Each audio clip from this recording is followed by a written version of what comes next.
Inside Crime is brought to you by A Block Media, a full-service consulting firm specializing in media solutions for the law enforcement community. Law enforcement professionals know A Block is a partner they can trust.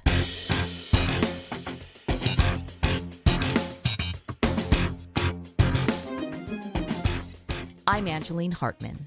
As a journalist, I've worked with cops and victims of crime all over the country. My craft is storytelling. My passion is crime fighting.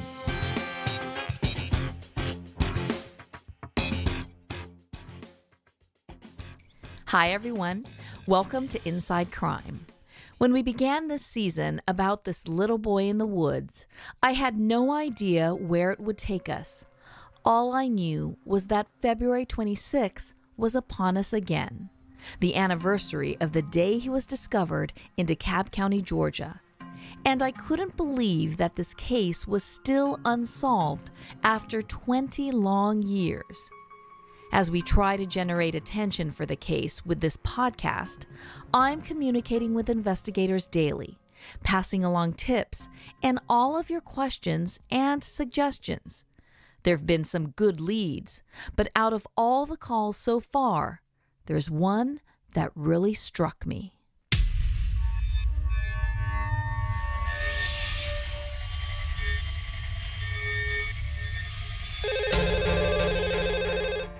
Hello. Hello. Hi. Hi, Miss April. Yes, it is. Can you hear me okay? Hearing from people who are following up after seeing a news story is nothing new to me. Talking to victims of crime and their family members is also something I do regularly. But this time was different. The other night I saw it was posted on Facebook. It was like a news clipping of a little boy that had been found in a cemetery. People have been reaching back 20 years, wondering if that little boy in the woods could have been their neighbor, a former classmate, or a student. But this woman called with a very different scenario. And when they showed the picture, the features were so similar to my nephew. Similar to my nephew, she said. This woman wasn't guessing or trying to remember a random child from long ago. She was calling about her own family member. She believed that the little boy in the woods could be her missing nephew. My name's April Brown. My nephew, Quinn Woodfolk, has been missing for over 20 years. He was 11 years of age when he went missing on July 4th, 1998. I have been following leads and searching for years. For more than 20 years, April Brown has been trying to find her missing nephew, her brother's son. Quinn Woodfolk disappeared from Charlottesville, Virginia, about 500 miles away from DeKalb County, Georgia, where an unidentified little boy was found in February 1999. Investigators believe the unidentified child had been dead in the woods for about 3 to 6 months before he was actually discovered. Quinn's disappearance in July the year before fits the timeline.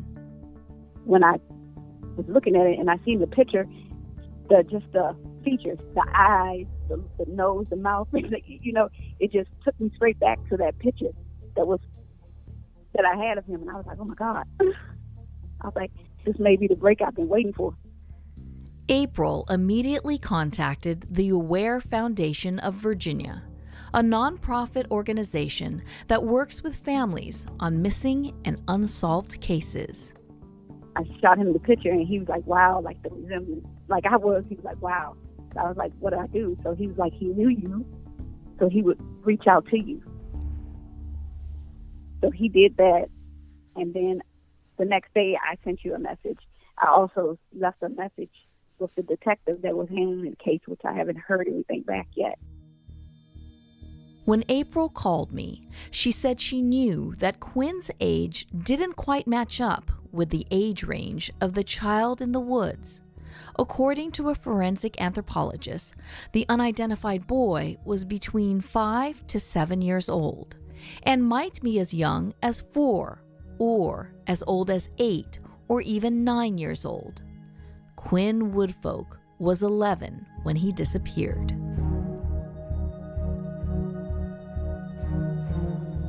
I know the age wasn't kind of right, but Quinn was a very small child. He could have passed for that age.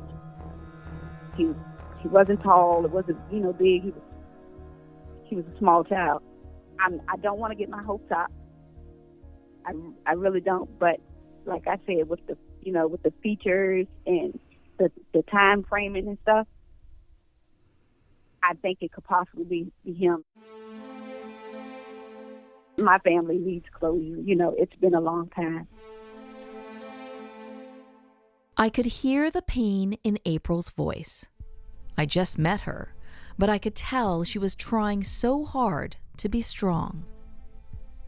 If it isn't him, if it is him, if they're one and the same, it's a blessing. It would be a true blessing. But if it isn't him, I pray that somebody comes forward and claim him, because he deserves a proper burial as well. Besides the reconstruction photo, April said there was something else about this case that caught her attention. Now, before I share this with you, I ask that you keep an open mind. I'm not asking you to believe in what she's going to say. I just want you to try to understand how a family desperate for answers about their missing child might seek any help possible.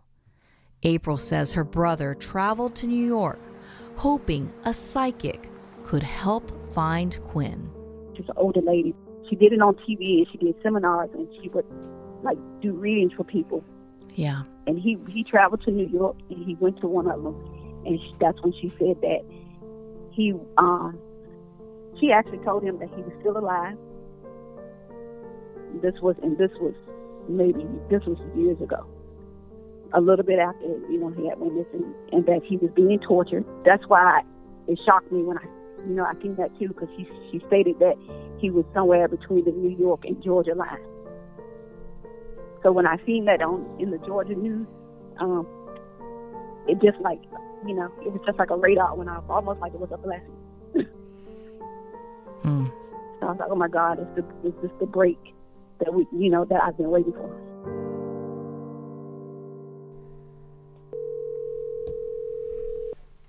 As director of the DeKalb County Medical Examiner's Office, Patrick Bailey stays busy.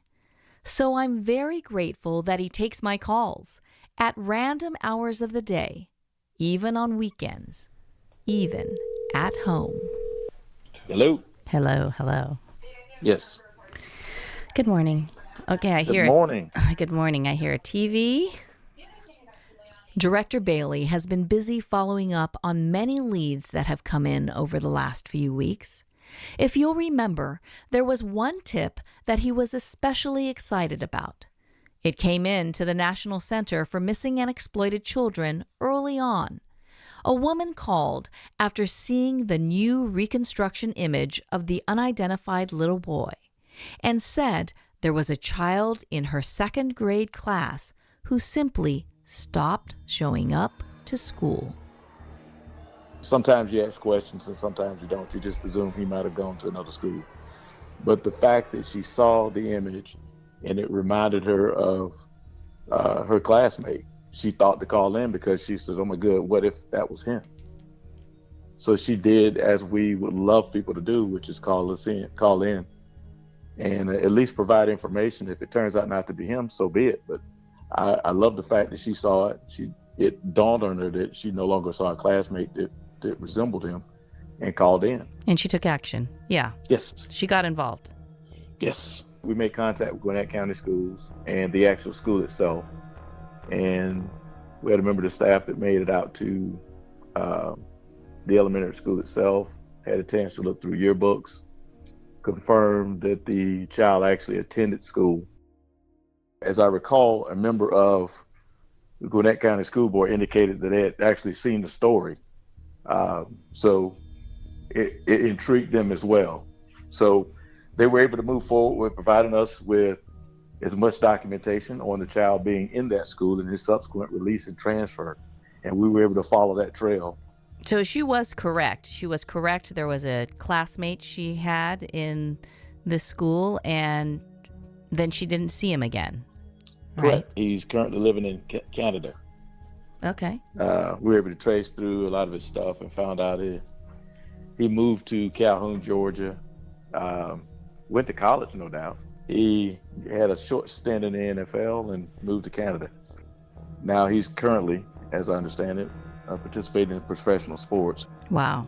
And he's doing okay. So you're saying she was correct and he's grown up and doing okay. It's not He's doing okay. Everything matched up, and we were actually able to make contact with his family, and his family had actually seen the news story dealing with Dennis. That's incredible. That's something. It turns out news of this unsolved case has gone farther than Canada. We recently saw a full article out of France with the reconstruction photos, and it even mentioned Inside Crime. Back to my conversation with Director Bailey, it was time to ask him about the newest lead. I was talking to a woman who's been actually searching for her missing loved one for 20 years now. Right. That's different than somebody else who called in and said, this may have been my neighbor. Or, right. You know. Her name is April Brown. Yes. And her nephew disappeared in 1998. And he was 11 years old at the time. And you see images out there and you think, well, even though he might have been 11, he does look like him. And, you know, that from somebody that spends a lot of time around family on a consistent basis, that does hit home. Director Bailey says Quinn Woodfolk's case has come up before. Someone apparently already suggested that he might be the little boy in the woods. And the ME's office determined then that he wasn't a match. As I understand it, he was ruled out via dental comparison. But it would be interesting to find out a little bit more about him and how whether or not he's still around. I mean, a lot of what we do is trying to work on our case, but it would give him some semblance of closure if we could assist her and find out what happened to her nephew. With the official word that Quinn Woodfolk is not the same child found in DeKalb County, Georgia, I called April Brown to let her know. It was not an easy conversation. At first, she didn't quite believe it. I could tell that she was sad. I told April that even though she was wrong, she did the right thing by calling. I promised that I would share Quinn's story with all of you and spread the word that his family is still searching. As long as I got breath in my body, I will continue. I will go through the database as I do. I will post it on my Facebook as I do. I will continue to do what I do. April says her mother, Quinn's grandmother, helped raise him. Quinn's grandmother is now 80 years old, still waiting for him to come home. She kind of blames herself. You know, it's not, you can't blame yourself. She did what she could do. I mean, you're raising 7 to 8 more grandkids. You're doing everything you can do. April says Quinn's grandmother was trying to get him back on track after he had been hanging out with the wrong crowd. Quinn's grandmother was busy working the day he disappeared, the day he made a strange call from a payphone to his dad. He stated that he was in trouble and he needed somebody to come get him. He called my brother. My brother was at home at the time. But when my brother and my mother got up there to where he was at, he was nowhere to be found, and we haven't heard anything from him since that day. April says police listed Quinn as a runaway when he disappeared. But because of that phone call, Quinn's family doesn't believe he suddenly left on his own. They believe someone out there knows exactly what happened. You can't really encourage people to do the right thing nowadays. You can only ask and pray that somebody will find it in their heart to say, enough is enough. I've held my tongue long enough. It's been over 2 decades. If you know anything, you don't have to give your name. You don't have to. You can reach out anonymously, any kind of way. Just reach out and just let us know something. At this point, it's just a matter of just bringing him home.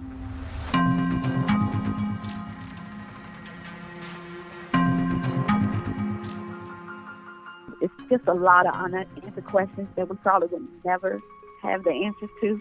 And I could be okay with that as long as we could get the closure that we need to bring him home.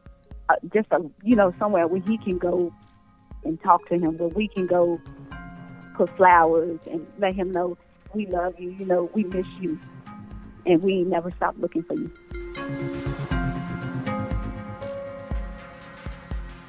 If you know anything about the disappearance of Quinn Woodfolk, who was last seen in Charlottesville, Virginia on July 4th, 1998, please call the Charlottesville Police Department or the National Center for Missing and Exploited Children at 1-800-THE-LOST. Coming up on Inside Crime. I keep pulling up his picture and looking at him and talking to him. And I called my daughter one morning and told her, I said, I dreamed about a little boy. And I said, I just think it's him, man, but I really hope not. In search of answers, a retired educator goes back to her old school. That's coming up on Inside Crime. Inside Crime is produced by A Block Media. For more information about this episode, check out our website, InsideCrime.com. Feel free to drop me an email too. I would love to hear from you. Thank you so much for listening. I'm your host, Angeline Hartman. Be sure to subscribe so you don't miss an episode of Inside Crime.